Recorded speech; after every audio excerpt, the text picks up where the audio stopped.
नमः इंद्राक्षी जय अम्बे। इंद्राक्षी धाम में दर्शकों आप सभी का हम हार्दिक स्वागत करते हैं। आज के दिन जिन जातकों का जन्म दिवस है, मैरिज एनिवर्सरी, उन सभी को हमारी तरफ से बहुत बहुत शुभकामनाएं। बड़ी अद्भुत सी बात आज हम आपको बताने वाले हैं। कुशा का बांदा या बंदा क्या होता है? नाम बड़ा अजीब सा लग रहा है ना? सारी जानकारी मिलने वाली है और ये बंदे या बांदा क्या होता है इसके बारे में बताएंगे।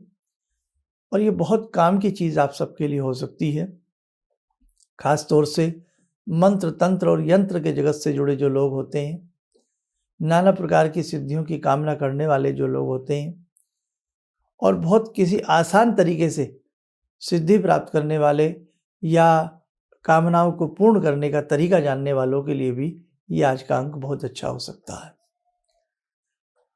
बताएंगे सारी चीज़ें। आइए पहले आज के पंचांग से हम जुड़ें। 5 दिसंबर सन 2022 दिन सोमवार, मार्गशीर्ष का महीना, शुक्ल पक्ष, संवत 2079, तिथि आज त्रयोदशी है, प्रदोष का व्रत है, नक्षत्र अश्वनी सुबह 7:15 तक है, उसके बाद भरणी नक्षत्र लग जाएगा। राहु काल 7:30 से 9, दिशा शूल पूर्व दिशा। बांदा क्या होता है? बांदा कहें या बंदा कहें एक ही बात है। अगर कोई बड़ा पेड़ है, जैसे आम का पेड़ है, आम के पेड़ में कोई अन्य पेड़ छोटा सा उगाए, उसे हम बांदा कहते हैं, बंदा कहते हैं। ऐसे ही पीपल का बांदा अलग रूप में काम आता है, बेरी का बांदा अलग रूप में काम आता है, आम का बांदा लक्ष्मी के रूप में काम आता है। नाना वृक्षों पर छोटे छोटे अलग पेड़ लगते हैं, उनको एक विशेष विधि से निकाला जाता है। ठीक है, ये बड़ा यूनिक सा चैप्टर है, आप सुनिएगा इसको जरूर। बांदे भी 3 किस्म के होते हैं। बाल्यावस्था का बांदा, जवान बांदा और उससे ऊपर का प्रौढ़ अवस्था का बांदा। प्रौढ़ अवस्था का जो बांदा होता है, यानी कि पेड़ के ऊपर कोई बड़ा पेड़ उगाए, तो वो इस रूप में काम नहीं आता जो मैं आगे बताऊंगा। बहुत छोटा सा बांदा हो वो बड़ा कारगर होता है, थोड़ा उससे बड़ा भी हो वो भी चल जाता है, लेकिन बहुत बड़ा बांदा नहीं चल पाता। अलग अलग बांदों के अलग अलग प्रयोग हैं, अलग अलग काम में आते हैं। तो जो साधना सिद्धि चाहते हों, नाना भांति से घर में धन लक्ष्मी का आगमन चाहते हों, तो कुशा का बांदा। अब कुशा किसे कहते हैं? कुशा के आसन बनते हैं, कुशा पवित्र मानी जाती है। ग्रहण काल में कुशा को लिक्विड में, दूध में, दही में, माखन में, कई चीज़ों में उसको डाला जाता है ताकि ग्रहण का प्रभाव आपकी सामग्री वस्तु विशेष पर ना आए। कुशा जहाँ भी लगी होती है, और आपने देखा हो कुशा की मुद्रिका भी बनाई जाती है विशेष पूजन में। आपने देखा हो जब पूजन किया जाता है यहाँ बना करके, है ना, देखा हो ग्रंथि बनाई जाती है। अब जहाँ कुशा लगी हो वहीं एक लड्डू की आकृति का, गोल आकृति का नेचुरल बांदा बन जाता है कुशा के ऊपर। और भी कई प्रकार के कुशा के बांधे होते हैं, लेकिन मैं जिसकी बात कर रहा हूँ वो ध्यान रखें आप। दुर्वा का भी बांधा होता है, गोल लड्डू सा बन जाता है। कुशा के ऊपर कोई अलग से छोटा मोटा पेड़ उगाए या अलग से लड्डू जैसी आकृति का बांधा बन जाए, ये सोने पर सुहागा होता है और ये दुर्लभ होता है। जिसको ये मिल जाए उसकी एक विशेष विधि होती है, वो आज के अंक में नहीं, हमने पहले बताई थी, वहाँ से देख लें। उस विधि से, जैसे हम केले की जड़ लाते हैं ना, पहले निमंत्रण देते हैं फिर उसको लाते हैं, लेकिन इसमें भी कुछ कुछ ऐसा ही है, लेकिन कुछ अलग अलग मंत्र है। कुशा के बांधे को ले आए, ला करके घर में उसको पूजा पाठ किया, पंचोपचार विधि से सिंदूर का छींटा दे करके लाल कपड़े की थैलिया में से सिल करके आप अपने कोष में रखिए, धन रखने के स्थान पर रखिए। धन यक्षिणी का कोई विशेष मंत्र पढ़िए या भगवती लक्ष्मी का कोई विशेष मंत्र उसके सामने प्रतिदिन पढ़िए। गायत्री मंत्र तो हम जपते ही जपते हैं करीब करीब सभी अपने घरों में। आप माने ना माने, दिन दुगना रात चौगनी तरक्की आपको महसूस होने लगेगी। लेकिन मेरे प्यारे प्यारे बहुत अच्छे साधकों, ध्यान देना, ये सब चीज़ें बाजार में नहीं मिलती। अब सारी चीज़ें मार्केट ने हथिया ली हैं। हाँ, आप पूजा पाठ की जो दुकानें हैं आप उनसे कुछ भी ले लो, सब चीज़ें मिल जाएंगी, लेकिन ध्यान रखना रोली मोली सिंदूर, कान के झुमके, चुनरी, दुपट्टे, ये सारी चीज़ें मिल जाएंगी, लेकिन जो हम चीज़ें इस प्रकार की विशेष मार्ग की बताते हैं वो कदापि वहाँ से मत लेना। अगर मिलती भी हैं तो संशय है, 100% संशय है। आप ध्यान रखना, 99 भी नहीं कह रहा हूँ मैं। कुशाके बांधे में 100% संशय। ये तो भैया आपको कोई साधु सन्यासी आपको बतावे और फिर उस विधि से आप लेके आइए, या आप खेत खलियानों में कहीं आपका ऐसा आना जाना होता है। अब जैसे हम लोग हैं, हम लोग घूमते हैं, यत्र तत्र घूमते हैं, कई बार ऐसी चीज़ें निगाह में पड़ जाती हैं तो पूजा पाठ करके किसी सेवक को भक्त को बता दिया जाता है कि बेटा आप इसको ले लो। लेकिन अब हम भी आपको कहने लगे कि कुशाके बांधे हमारे पास बहुत सारे हैं, हमारे संस्थान से मंगाइए, हमारे यहाँ कुशाका बांधा प्योर मिल जाएगा। नको, ये बिल्कुल सरासर बात गलत हो जाएगी, ध्यान रखना। हाँ भाई, बेईमान तो कोई भी हो सकता है, आज हम सही है कल हमारे मन में कुछ गलत बात आ सकती है, इसलिए कभी हमारी बात पे भी ऐसी ध्यान मत देना, है ना। देखो अब ये सब चीज़ें बाजार से नहीं मिलती, तय हो गया। सौभाग्य से ये सब चीज़ें प्राप्त होती हैं। बहुत कहेंगे फिर शर्मा जी बता क्यों रहे हो जब प्राप्त नहीं होती। अरे भैया सब्जेक्ट है, आपको समझा रहा हूँ, ये ज़िंदगी है, किस किस मोड़ पर ले जाती है। कभी आप कहीं घूम रहे हैं और आप कहीं किसी ऐसे स्थल पर हैं, खेत में खलियान में, कहीं ऐसी जगह है इलाके में है और वहाँ कुशा के ऊपर ऐसा लड्डू सा आपको दिख जाए तो मेरी बात याद तो आएगी ना। आम का बांधा तो बहुत मिलता है, पीपल का बांधा बहुत मिलता है। क्या आपने देखा नहीं पीपल के ऊपर अन्य पेड़ उगाता, देखा है ना, बहुत लोगों ने देखा होगा। पीपल में बेरी उगाती है, बेरी में पीपल उगाता, तो थोड़ा छोटा सा चाहिए, लेकिन उसके विधान अलग हैं, वो कभी बाद में बताए जाएंगे। फिलहाल आज इस पे ध्यान रखें आप, एक सब्जेक्ट तो आपको पता लग रहा है ना। अब वो मिल जाए तो उसको धूप दीप दे करके घर लाइए और अच्छे से जैसे मैंने बताया उसको रखिए।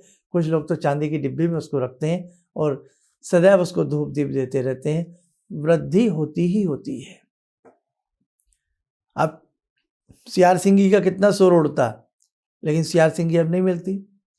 हाथा जोड़ी, ऐसे हाथ जुड़े हुए होते हैं, कितना उसका शोर उड़ता है। हर दुकानदार से मिल जाएगी आपको सियार सिंगी और ये क्या होती है हाथा जोड़ी, लेकिन हाथा जोड़ी और ये सब चीज़ें डुप्लीकेट है। 99% ये ओरिजिनल नहीं होती है, इसलिए ही कार्य सिद्ध नहीं होते हैं और हमें दिक्कत आती है। और हम जैसे जो लोग हैं वो साहस नहीं कर पाते आपको सत्य बताने का। बताना चाहिए, इसीलिए मेरे पाठ को सियार सिंगी की तो हम बिल्कुल मना करेंगे कि बिल्कुल इस चक्कर में आपको नहीं पढ़ना है। चैप्टर है इसलिए आपको बताया, लेकिन हत्ता जोड़ी एक पौधे की एक जड़ होती है, दो हाथ जुड़े हुए होते हैं, मैंने पिछले अपनी अंकों में उनको बताया, ठीक है। तो जो जड़ियाँ हैं वो प्राप्त करने की आप कोशिश करें, ठीक है। और दूसरी बात, कभी भी कोई चीज़ जीवन में आपको ऐसी मिलती है बिना किसी को नुकसान पहुंचाए, बिना चोरी किए। हमने देखा बहुत लोग क्या कर लेते हैं, चुपचाप ऐसी चीज़ें गायब कर लेते हैं। नहीं साहब, आपको फ़ायदा नहीं होगा। अब आप किसी के खेत खलियान में कोई आम का पेड़ खड़ा है, उस पर बांधा है, पूछ लीजिए भाई साहब हमें ये चाहिए, मना कौन करेगा उसको, किस काम का, है ना।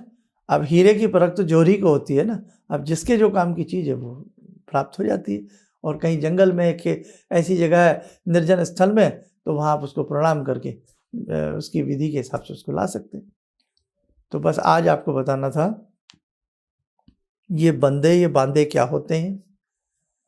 अब बहुत लोग कोशिश करेंगे सब, शर्मा जी इसकी विधि भी बताइए, तो बहुत सुलभ हो जाता है। बेरी का बांधा और आम का बांधा और पीपल का बांधा, मैं उसको आपको विधि के साथ आगामी अंकों में बता दूंगा, वो आप ला सकते हैं। आम का बांधा धन लक्ष्मी के लिए बहुत अच्छा होता है। बेरी का बांधा सुख शांति रोगों के लिए और लक्ष्मी के लिए भी बहुत अच्छा होता है। पीपल का बांधा भक्ति को बढ़ाने वाला, भक्ति मार्ग पर अक्सर अग्रसर करने वाला बहुत अच्छा माना जाता है। आइए समय चला आज की ध्यान साधना का। आज की ध्यान साधना में जुड़ते हैं भगवान शिव शंभु से। ॐ आत्मा त्वं गिरिजामति सहचरा प्राणा शरीरं गृहं पूजा ते विषयोपभोगरचना निद्रा समाधिस्थिते संचारपदयो प्रदक्षिणविधेः श्रोत्राणि सर्वागिरो यद्यात् कर्म करोमि तद्दखिलं शम्भोस्तवाराधनम् चन्द्रोद्भासितशेखरे स्मर हरे गंगाधरे शंकरे सर्पे भूषितकण्ठकर्णविवरे नेत्रोत्तवे स्वानरे दन्ते त्वकृतसुन्दरां वरदरे त्रैलोक्यसारे हरे मोक्षार्तिं कुरु चित्तवृत्त्यमचलं मन्येस्तु किं कर्म वे वन्दे देव उमापतिं सुरगुरुं वन्दे जगत्कारणं वन्दे पन्नगभूषणं मृगधरं वन्दे पशूनां पतिं वन्दे सूर्यशशाङ्कवह्निनयनां वन्दे मुकुन्दप्रियं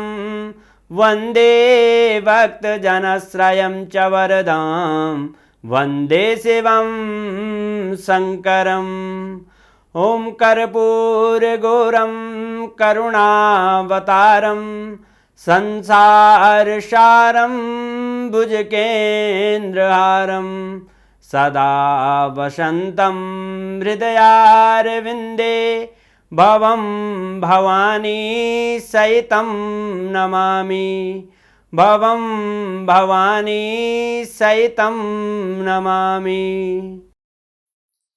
कवच बना लें, ध्यान करें, शिव शंभू का सुवासिस हमारे ऊपर बरस रहा है।